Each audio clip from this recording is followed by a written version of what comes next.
എല്ലാവർക്കും നമസ്കാരം. Dulquer സൽമാൻ്റെ Charlie cinema കണ്ടപ്പോൾ മുതൽ മനസ്സിൽ കുടുങ്ങിയ ഒരു അതിസുന്ദരമായ സ്ഥലമാണ് മീശപ്പുലിമല. കാലങ്ങൾ ഒരുപാട് കഴിഞ്ഞെങ്കിലും അധികം ദൂരമില്ലാഞ്ഞിട്ട് കൂടി ഇതുവരെ പോകാൻ പറ്റിയതുമില്ല. അങ്ങനെ ഇരിക്കുമ്പോഴാണ് എൻ്റെ ബെസ്റ്റ് ബഡി നാട്ടിൽ വെക്കേഷൻ വരുന്നതും മച്ചാനെ മീശപ്പുലിമല ട്രെക്കിങ്ങിന് പോയാലോ എന്ന് ചോദിക്കുന്നു. പിന്നെ ഒന്നും നോക്കിയില്ല, ചാടി വീണു. അങ്ങനെ ഹൈക്കറിൻ്റെ വഴി മീശപ്പുലിമല ക്യാമ്പിങ് ബുക്ക് ചെയ്തു.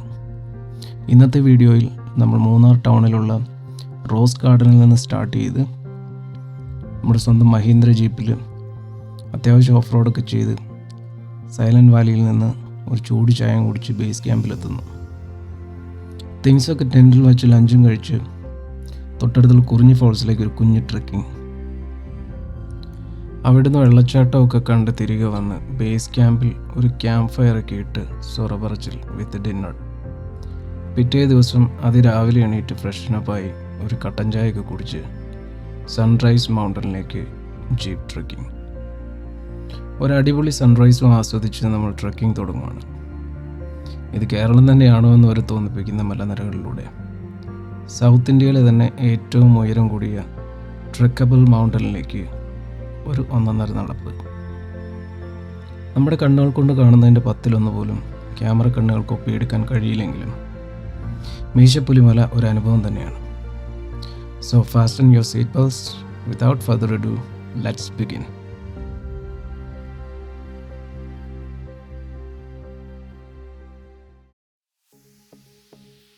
മൂന്നാറിലെത്തിയ ശേഷം നമ്മൾ ജീപ്പിൽ യാത്ര തുടങ്ങുന്നത് ഈ റോസ് ഗാർഡനിലുള്ള KFDC ഓഫീസിനടുത്ത് നിന്നാണ്. കാറിലോ മോട്ടോർ സൈക്കിളിലോ മറ്റു വണ്ടികളിലോ വരുന്നവർക്ക് വണ്ടി ഇവിടെ പാർക്ക് ചെയ്യാവുന്നതാണ്. നമ്മൾ ഈ ക്യാമ്പ് പാക്കേജ് ബുക്ക് ചെയ്തത് ഹൈക്കർ ഇന്ത്യ വഴിയാണ്. ബുക്ക് ചെയ്യേണ്ടവർക്ക് ഡീറ്റെയിൽസ് ഡിസ്ക്രിപ്ഷനിൽ കൊടുത്തേക്കാം. ഇതാണ് നമ്മുടെ ക്യാമ്പ് കോർഡിനേറ്റർ. അങ്ങനെ നമ്മൾ ലഗേജൊക്കെ വണ്ടിയിൽ കയറ്റി നല്ല വ്യൂ കിട്ടുന്ന ഒരു സീറ്റൊക്കെ പിടിച്ച് ഓഫ് റോഡിങ് തുടങ്ങുകയാണ്.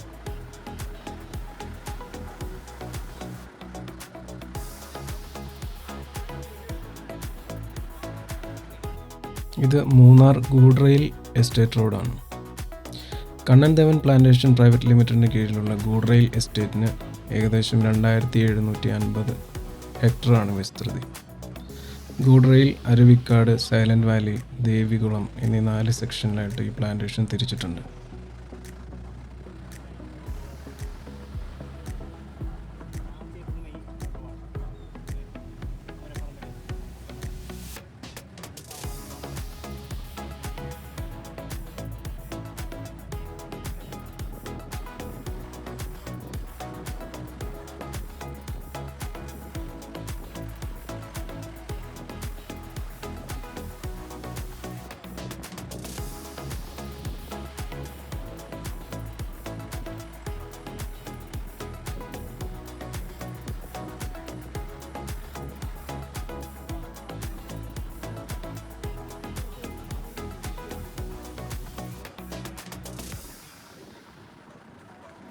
ഒരു പീസ്ഫുൾ ഗെറ്റവേ ആഗ്രഹിക്കുന്നവർക്ക് നെറ്റിക്കുടി ബംഗ്ലാവ്, അരുവിക്കാട് പ്രൈവറ്റ് ബ്രിട്ടീഷ് ടീ ബംഗ്ലാവ് എന്നീ സ്ഥലങ്ങളിൽ സ്റ്റേ ചെയ്യാൻ പറ്റുന്നതാണ്.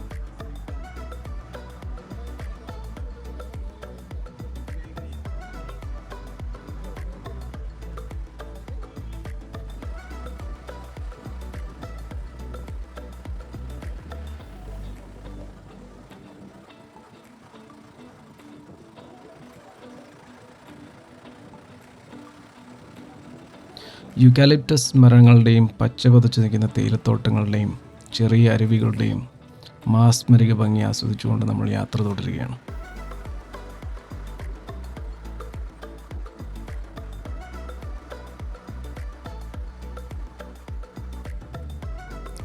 അതിൽ കേരളത്തിൽ നിന്നുള്ളവരുണ്ട്, കർണാടകത്തിൽ നിന്നുള്ളവരുണ്ട്, തമിഴ്നാട്ടിൽ നിന്നുള്ളവരുമുണ്ട്.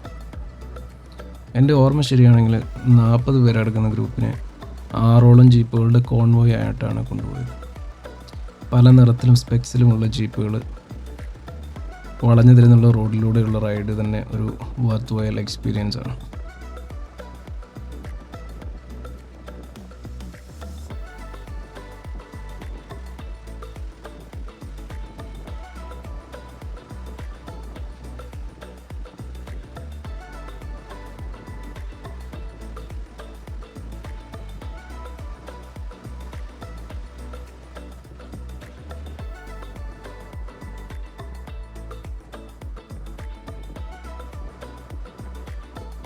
ഈ കാണുന്നത് ഗൂഡ്രിയിൽ ടൗൺ ആണ്. ഒരു ചെറിയ സ്കൂളും അമ്പലവും ഒക്കെ അരികിലായി കാണാം. കമ്മ്യൂണിസ്റ്റ് പാർട്ടിയുടെ എന്തോ പരിപാടി നടക്കുന്നുണ്ടെന്ന് തോന്നുന്നു. കണ്ടില്ലേ ചുവന്ന കൊടി.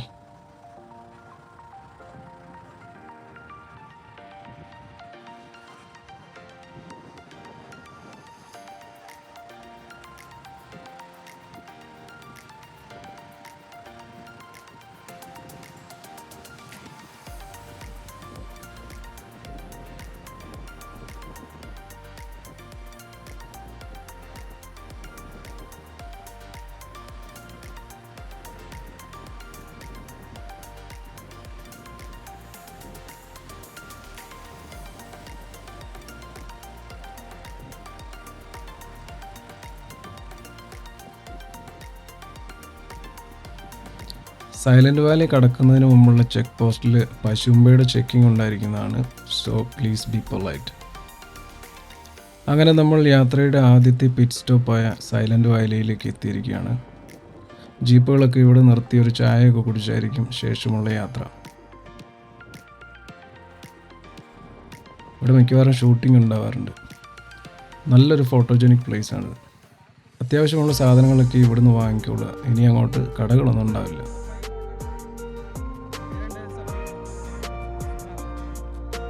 അങ്ങനെ എല്ലാവരും ചായ കുടിച്ച് ഫോട്ടോസൊക്കെ എടുക്കുന്ന തിരക്കിലാണ്.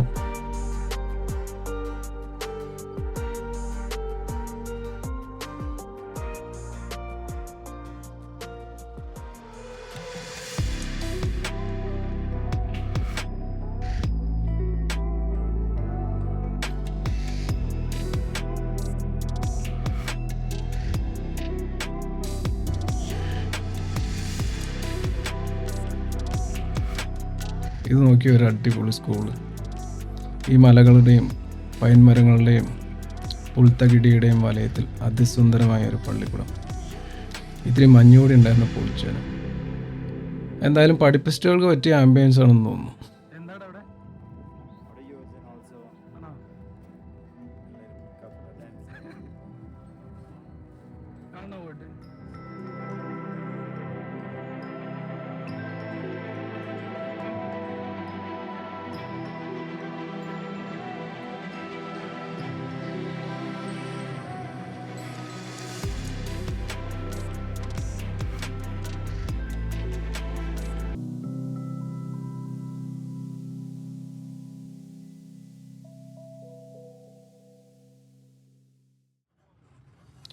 ബേസ് ക്യാമ്പിലേക്കുള്ള ഇനിയുള്ള യാത്ര പക്ക ഓഫ് റോഡാണ്.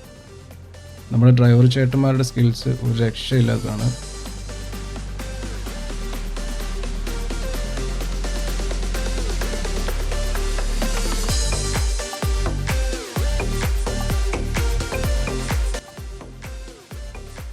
ഈ ഇരുവശത്തും കാണുന്ന തേയിലത്തോട്ടങ്ങളും കണ്ണൻ ദേവൻ പ്ലാന്റേഷൻസിൽ പെട്ടത് തന്നെയാണ്.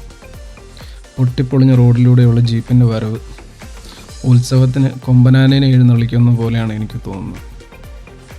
പൊടി ഒരു രക്ഷയില്ല. ഫോക്സ്, അങ്ങനെ നമ്മൾ ബേസ് ക്യാമ്പിൽ എത്തിയിരിക്കുകയാണ്. സമുദ്രനിരപ്പിൽ നിന്നും ഏകദേശം 6000 അടി, അതായത് 1829 മീറ്റർ ഉയരത്തിലാണ് ഇപ്പോൾ നമ്മളുള്ളത്.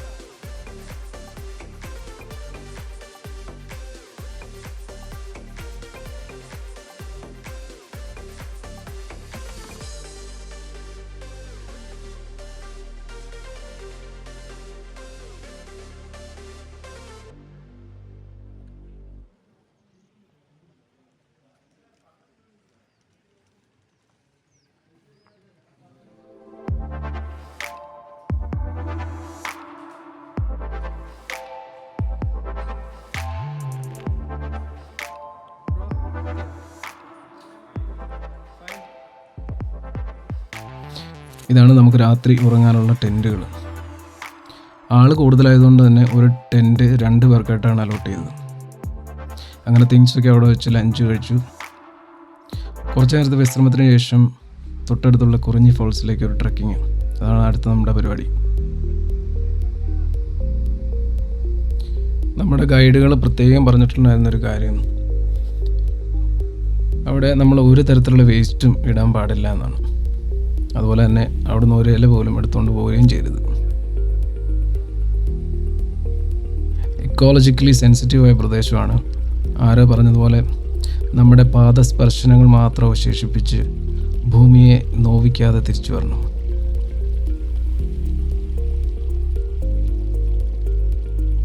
ചെന്ന ഉടനെ ഷൂസൊക്കെ അഴിച്ച് കാലുകൾ വെള്ളത്തിലേക്ക് ഇറക്കി വെച്ച് കുറേ നേരം അങ്ങനെ ഇരുന്നു. എന്താ ഒരു സുഖം! ഐസ് വാട്ടറിൽ കാല് മുക്കിയ പോലെ. ഇവിടുത്തെ ആകാശത്തിന് പോലും ഒരു പ്രത്യേക കളറാണ്, ഒരു ടീലിഷ് ബ്ലൂ. ചിലപ്പോൾ ആൾട്ടിറ്റ്യൂഡ് ഡിഫറൻസും ഉണ്ടാവും. പുറകിലും മുന്നിലുമായി ഗൈഡ്സ് ഉണ്ട്. അതുകൊണ്ട് വലിയ ആരോഗ്യ പ്രശ്നങ്ങളൊന്നും ഇല്ലാത്തവർക്ക് കുറിഞ്ഞി ഫോൾസിലേക്കുള്ള ട്രക്കിങ് വലിയ ബുദ്ധിമുട്ടൊന്നും ഉണ്ടാക്കില്ല. മാർച്ച് മാസമായതുകൊണ്ട് തന്നെ വെള്ളച്ചാട്ടത്തിന് അത്ര ശക്തിയൊന്നുമില്ല. പക്ഷെ കെയർഫുള്ളായിട്ട് വേണം വെള്ളച്ചാട്ടത്തിൽ ഇറങ്ങാൻ. ഈർപ്പം വളരെ കുറവായതുകൊണ്ട് തന്നെ അട്ടയുടെ ശല്യം ഒട്ടും തന്നെ ഉണ്ടായിരുന്നില്ല. നല്ല കീഴ്ക്കാൻ തൂക്കായ പാറയാണ് ഒരു വശത്ത്, അതുകൂടാതെ നല്ല വഴുക്കുകളുമുണ്ട്. ഗൈഡ്സ് പറയുന്നത് കേട്ട് മാത്രം എക്സ്പ്ലോർ ചെയ്യുക, അതാവും ആരോഗ്യത്തിന് നല്ലത്. കുറേ പേർ ആദ്യം തന്നെ വെള്ളത്തിലിറങ്ങി മുങ്ങി. പ്രായം എത്രയായാലും നമ്മുടെ ഉള്ളിലെ കുട്ടിത്തം ഇങ്ങനെ ചില സമയങ്ങളിൽ പുറത്തിയാടും.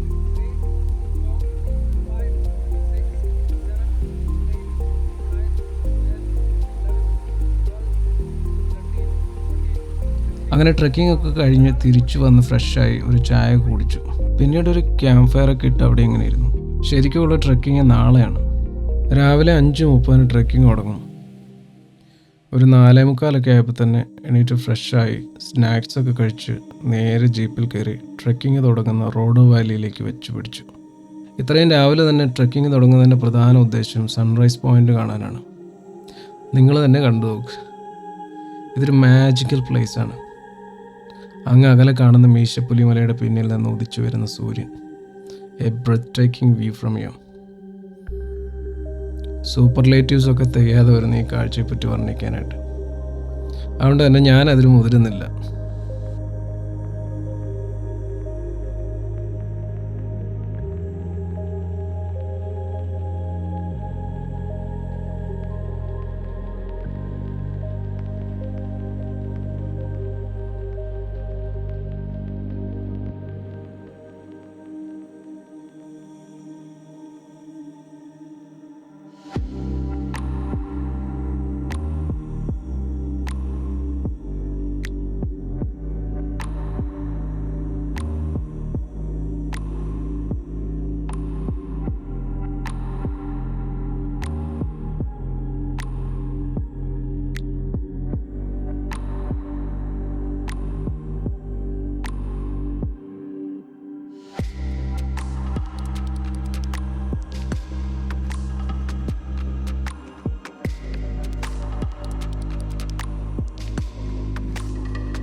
അങ്ങ് അകലെയായി ഒരു ലവ് ലേക്ക് ഉണ്ട്, പക്ഷേ ഈ ക്യാമറയിലൂടെ അത് കാണാൻ വളരെ ബുദ്ധിമുട്ടാണ്.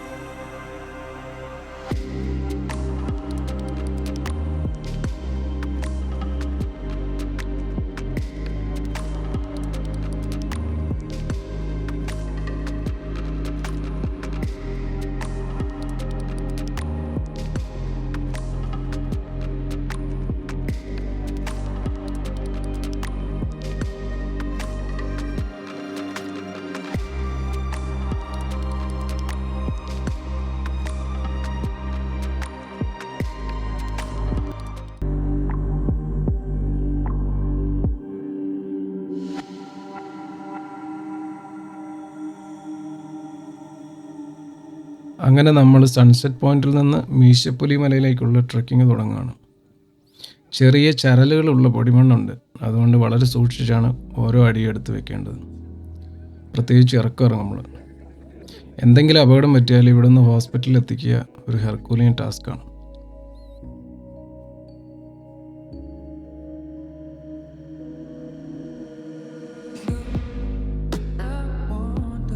എനിക്ക് ഈ സ്ഥലം കാണുമ്പോൾ സ്നോ ഇല്ലാത്ത സ്വിറ്റ്സ് ആൽപ്സിൻ്റെ വൈബാണ് തോന്നുന്നത്. നിങ്ങൾക്കിപ്പോൾ ശ്രദ്ധിച്ചാൽ കാണാം, ട്രെക്കിങ്ങിൻ്റെ ആദ്യ ഘട്ടത്തിൽ മിക്കവാറും ഞാൻ എക്സൈറ്റഡ് ആൻഡ് എനർജറ്റിക് ആണ്. ഇതൊക്കെ കുറച്ച് കഴിയുമ്പോൾ മാറുവേ.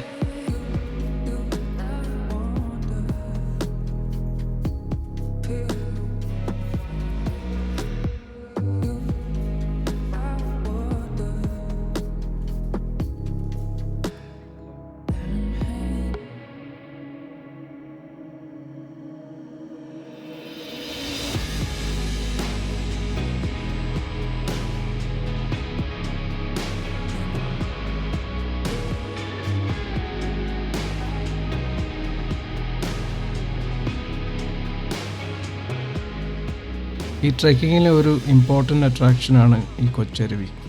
ഈ പ്രീമിയം ബ്രാൻഡായ EVN നാച്ചുറൽ സ്പ്രിംഗ് വാട്ടർ ഇല്ലേ, അതൊക്കെ ഈ വെള്ളത്തിന് മുമ്പിൽ ജസ്റ്റ് പീനട്സ്.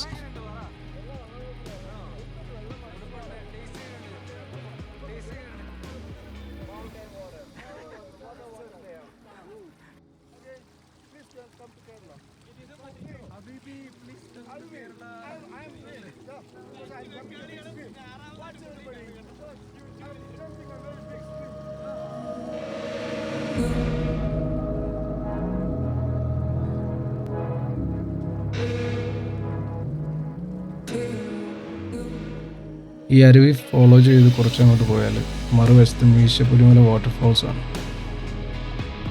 ഞാൻ ഏതായാലും എൻ്റെ വാട്ടർ ബോട്ടിൽ ഇവിടുന്ന് റീഫിൽ ചെയ്തു.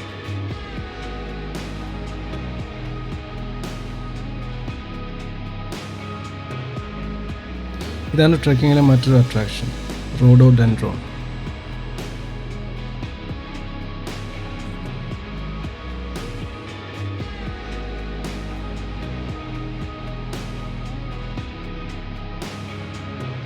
അങ്ങ് അകലെ ഒരു ചെറിയ ഗ്രാമം കാണുന്നില്ലേ, അത് നമ്മൾ ഇന്നലെ ചായ കുടിക്കാൻ നിർത്തിയ പിറ്റ് സ്റ്റോപ്പാണ്, സൈലന്റ് വാലി.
അങ്ങനെ നമ്മൾ ഗിരിശൃംഗത്തിലെത്തിയിരിക്കുകയാണ് സുഹൃത്തുക്കളെ, എത്തിയിരിക്കുകയാണ്. The summit. അൺഫോർച്ചുനേറ്റ്ലി മഞ്ഞില്ല. ഈ ഗിരിനിരകളും ഗർത്തങ്ങളും ദ്രുതഗതിയിലുള്ള കാറ്റും ഒന്നും തന്നെ ഈ ഫ്രെയിമിലൂടെ നിങ്ങൾക്ക് പകർന്നു തരാൻ എനിക്ക് കഴിയില്ല. ഈ കാഴ്ച നേരിട്ട് തന്നെ അനുഭവിക്കണം. പക്ഷേ എനിക്കിപ്പോൾ മനസ്സിലായത്, ഒരിക്കലും ഇത്രയും വലിയ ഗ്രൂപ്പിൽ ഈ ട്രെക്കിംഗ് എന്നല്ല ഒരു ട്രെക്കിങ്ങും ചെയ്യരുത്. The very essence of trekking is at stake. Could have been great if it was a group of 5 or 10 people.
അങ്ങനെ മീശപ്പുലിമല ട്രെക്കിംഗ് അഡ്വഞ്ചർ ഇവിടെ സമാപിക്കുകയാണ്.